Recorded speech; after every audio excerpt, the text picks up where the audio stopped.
पंतप्रधान नरेंद्र मोदींनी दुसऱ्यांदा मुख्यमंत्री योगी आदित्यनाथ यांच्याशी चर्चा केलेली आहे। अर्थातच ही बातमी आहे महाकुंभ मेळ्यातील चेंगराचेंगरी संदर्भातली। महाकुंभ मेळ्यामध्ये परिस्थिती कशी आहे याचा नरेंद्र मोदींनी आढावा घेतलाय। पंतप्रधानांची मुख्यमंत्र्यांशी पहाटेपासून ही तिसऱ्यांदा चर्चा आहे। प्रयागराजमध्ये महाकुंभ मेळ्यात चेंगराचेंगरी झाली आणि 10 जणांचा मृत्यू झाल्याची सध्या माहिती आहे।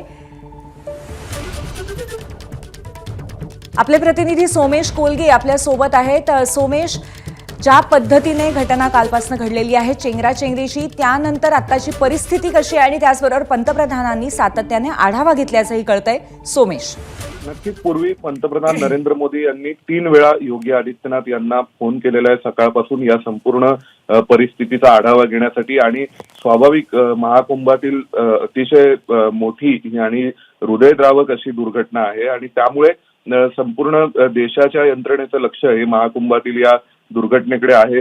अमित शाह यांनी सुद्धा योगी आदित्यनाथ यांना कळवलंय की सर्व प्रकारची मदत केंद्रीय गृह मंत्रालयाकडून रिलीफ ऑपरेशनसाठी आणि रेस्क्यू ऑपरेशनसाठी सुद्धा केली जाईल अशा स्वरूपाचं आश्वासन हे अमित शहांनी सुद्धा दिलंय। आणि नरेंद्र मोदी सातत्याने संपूर्ण परिस्थितीचा आढावा घेत आहेत आणि सिच्युएशन मॉनिटर करत आहेत। धन्यवाद सोमेश आपण दिलेल्या माहितीबद्दल।